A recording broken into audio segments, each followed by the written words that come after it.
Bonjour à tous, merci d'être présente aujourd'hui. Je m'appelle Anne-Sophie, j'ai 33 ans, je suis la maman d'un petit garçon de 2 ans. Et si je suis présente aujourd'hui devant vous, c'est que j'ai décidé d'effectuer une reconversion professionnelle. Je vais donc vous présenter ma formation que j'ai effectuée au sein du service de néphrologie et de dialyse à l'hôpital Jacques-Cartier. Il faut savoir que j'ai effectué cette double certification de secrétaire médicale et d'assistante médico-administrative de classe supérieure dans un contexte d'une réduction de parcours, c'est-à-dire que j'ai effectué ces deux formations en 6 mois au lieu de 12. Je vais donc commencer par vous présenter mon parcours professionnel. Ensuite, j'aborderai l'établissement de santé dans lequel j'ai effectué mon stage. Je vous ferai part de toutes les compétences que j'ai pu développer en tant qu'assistante médico-administrative de classe supérieure. J'aborderai également les difficultés que j'ai rencontrées et les solutions que j'ai pu mettre en place sur le terrain. Et je terminerai en effectuant un bilan et le remerciement. Donc pour commencer, je vous propose de découvrir ma formation initiale. J'ai donc obtenu un bac en économie et sociale et ensuite un BTS et un diplôme d'État en tant que conseillère en économie sociale et familiale.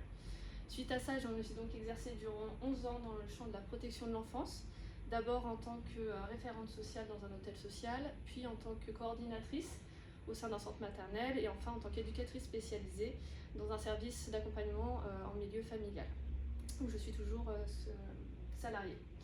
Donc à la suite de questionnements et de perte de sens au niveau de ma pratique professionnelle, j'ai décidé d'effectuer un bilan de compétences en janvier 2020 qui a duré 3 mois et suite à ça j'ai décidé d'effectuer cette reconversion professionnelle.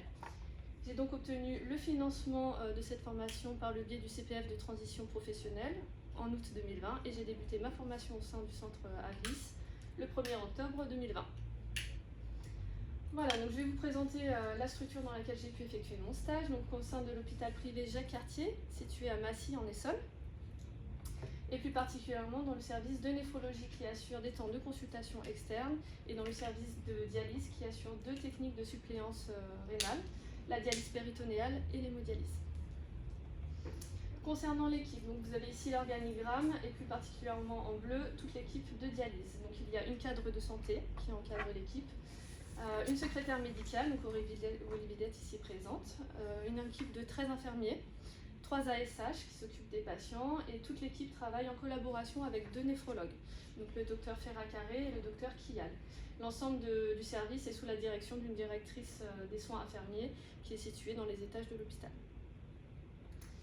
Concernant les horaires du service, donc moi en tant qu'assistante médico-administrative, je travaille du lundi au vendredi de 8h30 à 16h. Le service de dialyse, lui, le service de dialyse, lui, est ouvert de 6h30 à 23h pour assurer l'hémodialyse du lundi au samedi. Il faut savoir qu'il y a 3 séances d'hémodialyse par jour, une le matin, une le midi et une le soir, pour dialyser en tout à peu près 80 patients par semaine. Je vous propose maintenant de découvrir le service en images, donc la première partie avec le secrétariat, la salle d'attente pour les consultations et le bureau des médecins. Il y a également le bureau des infirmiers pour la dialyse péritonéale. La seconde partie du service est lui dédiée à l'hémodialyse avec une salle commune avec une capacité de 13 lits et le poste infirmier qui est central. Je vais maintenant vous présenter la spécialité, il s'agit de la néphrologie. Donc la néphrologie est la spécialité médicale qui prend en charge le diagnostic et le traitement de l'ensemble des maladies rénales. Les néphrologues travaillent avec de nombreux spécialistes et tous nos patients de consultation sont orientés par les médecins traitants ou bien par les spécialistes en question. Je voulais prendre le temps de vous montrer ces chiffres. Il s'agit des consultations mensuelles assurées par les néphrologues sur l'année 2020. Il s'agit, là on peut voir en tout cas une moyenne de 145 consultations assurées par mois par les 2 médecins. Et on peut voir que l'année dernière, en raison du Covid, effectivement, il y a une nette baisse du nombre de consultations sur le mois de mars et le mois d'avril. Je voulais rapidement aussi vous présenter les 2 techniques de dialyse. Donc la première, il s'agit de la dialyse péritonéale. Donc ici, vous pouvez voir qu'il y a le péritoine qui sert de membrane naturelle pour effectuer l'épuration du sang. Dans ce cas-là, les patients, après une période de formation, peuvent dialyser à domicile. Par contre, pour la seconde technique, à savoir l'hémodialyse, les patients doivent se rendre 3 fois par semaine à l'hôpital pour des séances qui durent en moyenne 4 heures. Et dans ce cas-là, ils sont branchés sur un dialyseur qui assure l'épuration du sang par le biais d'une fistule artério-veineuse située au niveau de l'avant-bras ou d'un cathéter situé sous la clavicule. Je vais maintenant vous présenter les 4 blocs de compétences que j'ai pu développer en tant que secrétaire médicale. Donc pour commencer, chaque matin, j'assure l'ouverture du secrétariat. Je retire la ligne du répondeur pour pouvoir gérer la ligne téléphonique tout au long de la journée. J'ouvre tous les logiciels informatiques qui me permettent d'assurer ma journée de travail. Et enfin, je prends connaissance de toutes les transmissions effectuées par l'équipe puis qui restent bien plus longtemps la veille. Donc on a un cahier de transmission écrit, il y a également les mails professionnels. Concernant la prise en charge du patient, donc je suis amenée à assurer l'accueil téléphonique du service tout au long de la journée. J'effectue la gestion des prises de rendez-vous de consultation sur le logiciel de Doctolib, ainsi que les modifications. Et enfin, je suis amenée à échanger très régulièrement toute la journée avec l'ensemble de l'équipe par téléphone, qui eux sont situés dans les autres salles du service. Une de mes missions est également d'accueillir les patients de consultation physiquement, de les installer, d'accueillir également tous les partenaires qui soient amenés à se rendre au sein du service, et notamment tous les transporteurs, à savoir les ambulanciers et les taxis. Et enfin, j'accueille les patients d'hémodialyse, puisque certains sont valides et se présentent au niveau du secrétariat. Concernant la création et la mise à jour du dossier patient, donc que ce soit pour les patients de consultation de néphrologie et d'hémodialyse, je suis amenée à créer leur dossier au niveau informatique, mais aussi au niveau papier. Je reviendrai dessus par la suite. Je mets aussi à jour leur dossier au quotidien en y ajoutant les comptes rendus de consultation et les examens complémentaires. Et enfin, je suis amenée à effectuer l'archivage lorsque les patients changent de centre ou décèdent. Enfin, je vais parler donc, du bloc numéro 4. Il s'agit de la réalisation de diverses tâches administratives. Donc, en tant que secrétaire médicale, j'effectue les comptes rendus de consultation au quotidien pour les néphrologues. J'assure l'envoi de ces consultations et des courriers par le biais d'une plateforme sécurisée qui s'appelle l'IFEN, et je vais également réceptionner les courriers pour les médecins. J'ai effectué des comptes rendus d'hospitalisation. Et enfin, tous les mois, je suis amenée à préparer les bons de transport pour les 80 patients d'hémodialyse et plus ponctuellement pour certains patients de consultation. Il faut savoir que ces bons de transport sont toujours validés par le médecin puisqu'il s'agit d'une prescription médicale. Je vais maintenant vous présenter donc, les compétences en tant qu'assistante médico-administrative de classe supérieure. Donc, en tant qu'AMA, je suis amenée à effectuer toutes les tâches de secrétaire médical que je viens de développer et j'ai d'autres spécificités que je vais maintenant vous présenter. Donc la première, il s'agit de l'organisation administrative de l'établissement. En hémodialyse, une des principales missions en tout cas est de gérer le planning des séances d'hémodialyse. Donc chaque mois, il faut préparer les séances et les plannings hebdomadaires au niveau informatique. Ensuite, j'édite le planning pour qu'on ait un seul document papier pour éviter qu'il y ait des erreurs en cas de changement, qui sera utilisé par toute l'équipe. Et enfin, au quotidien, je suis amenée à effectuer les modifications de séances. Cela représente donc environ 80 patients à gérer et il faut que chaque patient soit dialysé, c'est une obligation vitale. Ensuite, j'ai été amenée à effectuer les comptes rendus des staffs, donc les réunions.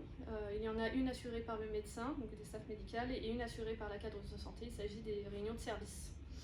J'ai également créé plusieurs outils en lien avec le Covid, donc une affiche qui explique aux patients le protocole pour pouvoir entrer en salle, et divers tableaux pour pouvoir recueillir les souhaits de vaccination et ensuite avoir une traçabilité de la vaccination liée au Covid.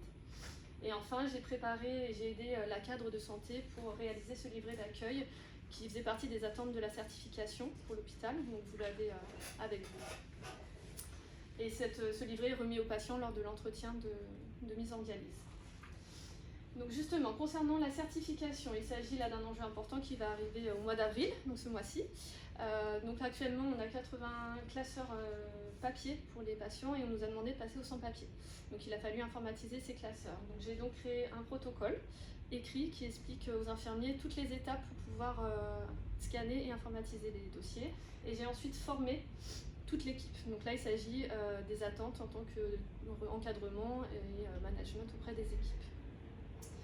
J'ai également pu être en situation de tutorat auprès de ma tutrice au cours de ces 6 derniers mois et donc j'ai appris beaucoup auprès d'elle, j'ai pu l'observer et c'est vrai que ces compétences de tutorat, je pourrais les remettre en place si moi-même je suis amenée à effectuer des missions de tutorat par la suite. Et enfin, j'ai pu bénéficier de la formation théorique auprès du centre Avis et j'ai également effectué des jeux de rôle et des mises en situation où j'ai pu développer mes compétences dans le cadre du management et de l'encadrement. J'ai maintenant passé au bloc numéro 3, il s'agit de l'accompagnement et du suivi du patient. En tant qu'assistante médico-administrative, et d'autant plus en dialyse, c'est quelque chose qui est très important puisqu'il s'agit de patients chroniques, donc qui sont amenés à venir régulièrement et dans la durée. Donc c'est important de pouvoir les informer et les rassurer sur leur prise en charge médicale. Donc j'ai en charge la programmation des rendez-vous auprès des spécialistes à la demande des médecins. J'effectue la rédaction des convocations et des lettres d'orientation pour tous ces rendez-vous. Et je suis aussi amenée à organiser les rendez-vous de pré-greffe, qui nécessitent de nombreux rendez-vous médicaux derrière. Donc pour toute cette organisation-là, c'est indispensable de pouvoir aussi expliquer la démarche aux patients pour qu'ils soient rassurés qu'ils aient leur repère.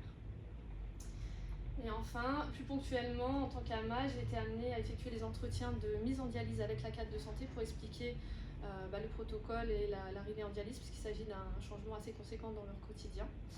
J'ai également effectué des demandes d'hospitalisation pour les patients qui le nécessitaient, à la demande des néphrologues. Je suis amenée à gérer des dossiers vacances pour que les patients puissent partir en vacances en France ou à l'étranger, tout en bénéficiant des séances de dialyse. Et enfin, à la demande de l'équipe, j'ai créé divers tableaux de suivi lorsque c'était nécessaire sur ces 6 mois.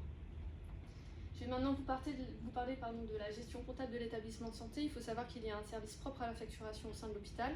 Néanmoins, tous les matins, je suis amenée à préparer la facturation des séances d'hémodialyse de la veille sur 2 supports. Un premier tableau Excel et par le biais d'un logiciel spécifique à la dialyse qui permettra d'assurer la facturation ensuite.